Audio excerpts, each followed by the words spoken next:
کہ یہ بہت ہی قیمتی ہار ہے۔ میں نے اسے تھیلی میں ڈال کر بستر کے نیچے چھپا دیا۔ ظہر کے وقت اسی طرح گزرا۔ میں سوچتا رہا کہ یہ تھیلی گلی میں کیوں پڑی تھی اور اتنا بیش قیمت ہار کس کا ہو سکتا ہے۔ اسی دوران عصر کی اذان بلند ہوئی اور میں نماز کی ادائیگی کے لیے حرم شریف چلا گیا۔ عصر کی نماز پڑھ کر آیا اور دوبارہ یہ سوچنے لگا، یا اللہ، خبر نہیں اس ہار کا مالک کون ہے اور اب میں واپس کیسے پہنچاؤں گا۔ اسی دوران گلی میں کچھ شور بلند ہوا۔ میں نے دروازے سے باہر جھانکا تو دیکھا ایک اونٹ پر کوئی بوڑھا آدمی سوار ہے۔ اونٹ کے آگے چند آدمی ڈف بجاتے چلے جا رہے ہیں۔ وہ بوڑھا آدمی تھوڑی تھوڑی دیر بعد اعلان کرتا، مکہ والو، میری ایک تھیلی گم ہو گئی ہے۔ اس نے کہا، وہ ہماری قیمتی میراث ہے، تم سب میرے ہمسائے اور قابل تعریف لوگ ہو، جس کو وہ تھیلی ملے برائے مہربانی مجھے واپس کر دیں۔ میں تھیلی واپس کرنے والے کو 500 دینار انعام دوں گا۔ خدا تم پر رحم کرے مکہ والو۔ یہ کہہ کر وہ اپنے دائیں ہاتھ کو ہوا میں لہراتا ہوا، جس میں ایک پھٹے پرانے کپڑے میں دینار واضح نظر آ رہے تھے، یہ اعلان سن کر حیران رہ گیا۔ دل میں سوچا، شاید یہی بوڑھا ہے، اس تھیلی کا حقیقی مالک ہے، مجھے ضرور یہ ہار اس تک پہنچانا چاہیے۔ میں ابھی اسی شش و پنج میں تھا کہ اعلان کرنے والا اور اس کے ساتھی میرے گھر کے سامنے سے گزرنے لگے۔ میں لپک کر باہر نکلا اور اونٹ کی لگام تھام کر کہا، بڑے میاں میری بات سنیے۔ کہو نوجوان۔ بوڑھے آدمی نے جھک کر کہا، کیا بات ہے؟ نیچے اتر کر میرے گھر آئیے۔ میں نے کہا، آپ کی تھیلی میرے پاس موجود ہے۔ بوڑھا آدمی جلدی سے نیچے اتر آیا۔ میں نے اسے بٹھایا، بستر کے نیچے سے ریشمی تھیلی نکال کر اسے دی اور پوچھا، یہی وہ تھیلی ہے جس کی آپ کو تلاش ہے؟ بوڑھے آدمی نے میرے ہاتھ سے تھیلی جھپٹی اور تیزی سے اس کو کھولا۔ اس نے وہ ہار یوں کا توں موجود تھا۔ بوڑھے آدمی نے نکال کر دیکھا اور پھر مجھ سے مخاطب ہو کر کہنے لگا، نوجوان، یہ ہار سفر کے دوران مجھ سے کہیں کھو گیا تھا، میں اس کی وجہ سے سخت پریشان تھا، خدا تمہیں جزائے خیر عطا فرمائے۔ تم بہت دیانتدار ہو، لو اپنا انعام سنبھالو۔ یہ کہہ کر اس نے میری طرف کر دیے۔ میں نے کہا، میرے میاں، اے بوڑھے میاں، یہ ہار مجھے گلی میں پڑا ملا تھا، میں اسے اندر اٹھا لایا، یہ میرے پاس آپ کی امانت تھا، میرا تو یہ فرض بنتا تھا کہ میں اسے آپ کو واپس کر دوں، مجھے انعام کی ضرورت نہیں، میں اپنی نیکی فروخت نہیں کرنا چاہتا۔ میری بات سے بوڑھے پر کوئی اثر نہ ہوا، وہ بدستور اس پر بضد رہا کہ میں دینار قبول کر لوں۔ اس نے بہت اصرار کیا لیکن ادھر میں اپنی بات پر جمع رہا۔ آخر وہ بوڑھا نہ مانا اور دینار میرے پاس چھوڑ کر چلا گیا۔ میرے پاس کچھ نہ تھا اور میں بھوکا بھی تھا، لہٰذا اور ان دیناروں سے اپنی غذا کے بندوبست کیا اور مکان کے مالک کو کرایہ بھی ادا کیا۔ اسی دوران شیخ عبداللہ عزائم نے حرم شریف میں دوبارہ درس حدیث کا سلسلہ شروع کر دیا۔ میں نے موقع غنیمت جانا اور شیخ کی خدمت میں حاضر ہونے لگا۔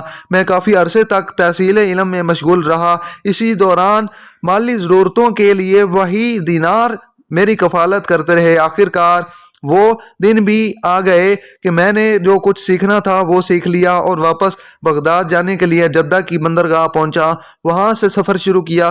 کشتی کا ملا اناڑی تھا، ہم سب اتنے ڈر رہے تھے کہ کوئی کسی سے بات نہ کرتا۔ تھوڑی ہی دیر بعد اندھیرا چھا گیا اور بارش ہونے لگی۔ ملا موسم کی شدت پر لعنت کرنے لگا۔ اسی دوران کشتی ہچکولے لینے لگی اور آخرکار ٹوٹ گئی۔ اس وقت ہم جس مصیبت میں دو چار تھے اس کا مشکل، آسمان پر بجلی کڑک رہی تھی اور نیچے سمندر کی طوفانی لہروں کا شور، ایسے میں خوف زدہ مسافروں کی چیخ و پکار جاری تھی۔ میں اس وقت آنکھیں بند کی اور کشتی کے ایک تختے سے چمٹا رہا۔ سارا دن وہ تختہ سمندر میں تیرتا رہا۔ مجھے یہ بھی معلوم نہ تھا کہ میں کس طرف جا رہا ہوں اور باقی مسافروں کا کیا بنا۔ آخرکار خدا خدا کر کے وہ تختہ ایک جزیرے کے ساحل سے جا لگا۔ میں ساحل کی ریت پر جا لیٹا۔ جب ذرا حالت سنبھلی تو اٹھ کر آگے بڑھا اور جنگلی پھلوں سے اپنی بھوک مٹائی۔ جب حواس بحال ہو گئی تو دیکھا کہ جزیرے کے وسط میں ایک مسجد ہے اور کچھ ہی دور آبادی بھی ہے۔ میں مسجد میں چلا گیا، وہاں قرآن پاک کے کچھ اور آپ تھے کہ میں انہیں پڑھنے لگا۔ جب مجھے قرآن پاک پڑھتا دیکھ کر آپے سے کچھ مرد اور عورتیں میرے پاس آئے اور کہنے لگے، اے شیخ، کیا آپ عالم ہیں؟ میں ایک طالب علم ہوں۔ میں نے ان سے کہا۔ وہ کہنے لگے، اے شیخ، ہم مسلمان ہیں لیکن قرآن مجید پڑھنا نہیں جانتے، آپ مہربانی فرما کر ہمیں تلاوت سکھا دیں اور اگر ہو سکے تو کچھ لکھنے پڑھنے کی بھی مشق کروا دیں۔ چنانچہ میں نے پیشکش قبول کر لی اور ان کے بچوں کو قرآن کتابت سکھانے لگا۔ اس کے بدلے میں مجھے صبح شام کھانا مل جاتا۔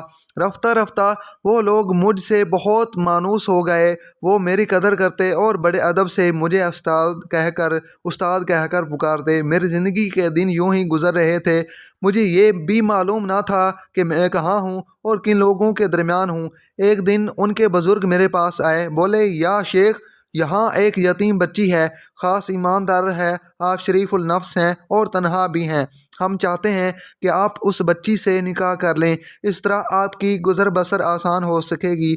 میں نے انکار کر دیا، لیکن وہ لوگ مسلسل اصرار کرتے رہے اور مجھے اتنا مجبور کر دیا کہ آخر کار میں نے ان لوگوں کی بات مان لی۔ چنانچہ میں نے نکاح کے انتظامات ہو گئے۔ نکاح کی رات جب میں نے اپنی دلہن کو دیکھا تو اس کے گلے میں وہی ہار تھا جو میں نے مکہ میں اس بوڑھے آدمی کو واپس کیا تھا۔ میں ہار دیکھ کر بہت حیران ہوا اور گھر سے باہر آ کر لوگوں کو سارا ماجرا سنا دیا۔ میری بات سن کر لوگوں نے زور سے نعرہ لگایا کہ ان کی آواز پورے جزیرے میں گونج گئی۔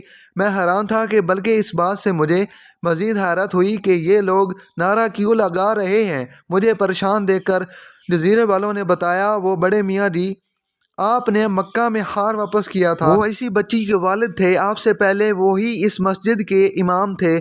وہ اکثر کہا کرتے تھے، مجھے زندگی میں سچے اور ایماندار لوگ کم ملے ہیں، لیکن مجھے مکہ میں ایک مسلمان نوجوان ملا تھا جس نے مجھے میرا خاندانی ہار واپس کیا تھا۔ یا اللہ، میں تجھ سے دعا کرتا ہوں کہ مجھے اسے دوبارہ ملا دے تاکہ میں اپنی بیٹی کا نکاح اسے کروا دوں۔ اور اب ایسا ہو بھی گیا ہے۔ ہم سب قدرت کے اس اتفاق پر حیران ہیں اور اسی خوشی میں ہم نے اللہ اکبر کا نعرہ لگایا ہے۔ ان کی بات سن کر مجھے بہت خوشی ہوئی، میں نے اللہ کا شکر ادا کیا۔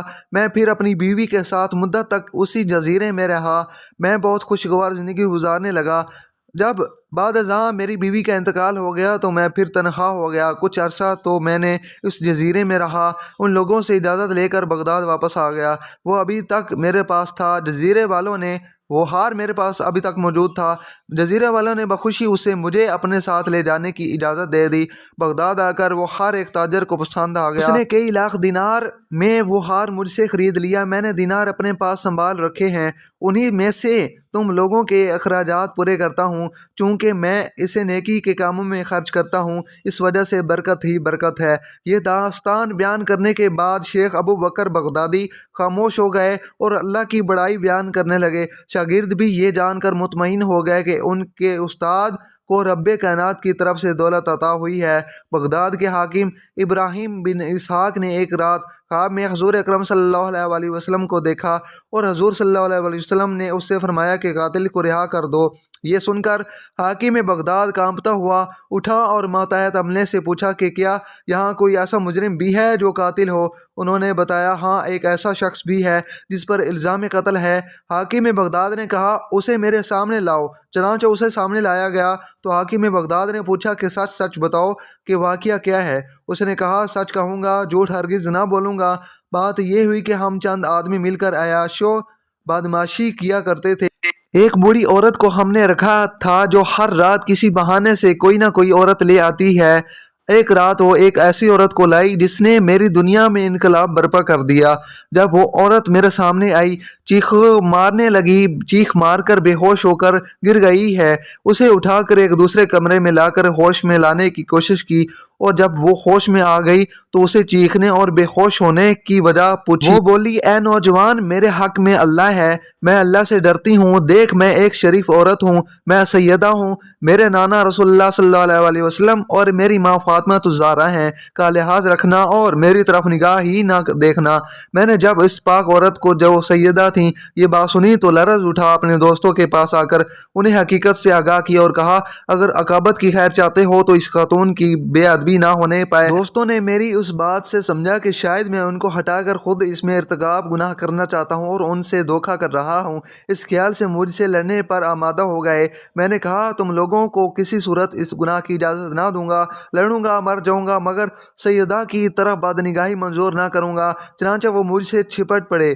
جب مجھے ان کے حملے سے ایک زخم بھی آ گیا، اسی اثناء میں ایک شخص جو کہ سیدہ کے کمرے کی طرف جانا چاہتا تھا مجھ پر حملہ آور ہوا تو میں نے اس پر چھری سے حملہ کر دیا، اسے مار کر اپنی حفاظت میں لے کر باہر نکلا تو شور مچ گیا۔ چھری میرے ہاتھ میں تھی، میں پکڑا گیا اور آج یہ بیان دے رہا ہوں۔ بغدادی حاکم نے کہا، جاؤ، تمہیں رسول اللہ صلی اللہ علیہ وسلم کے حکم سے رہا کیا جاتا ہے۔ حضور اکرم صلی اللہ علیہ وسلم اپنی امت کے ہر برے آدمی اور ہر ایک نیک آدمی کو جانتے ہیں اور دیکھتے ہیں، اور یہ بھی معلوم ہوا کہ حضور کی نسبت کے لحاظ سے عدد سے آدمی کا انتظام اچھا ہو جاتا ہے، لہٰذا ہر اس چیز کو دل میں ادب و احترام رکھنا چاہیے جس کا حضور صلی اللہ علیہ وسلم سے تعلق ہو۔ اللہ پاک ہمیں دین کی مکمل سمجھ نصیب فرمائے اور ہمیں نیکوکاروں میں شامل کرے، آمین۔ ملتے ہیں ناظرین اگلی ویڈیو میں، تب تک کے لیے اللہ حافظ۔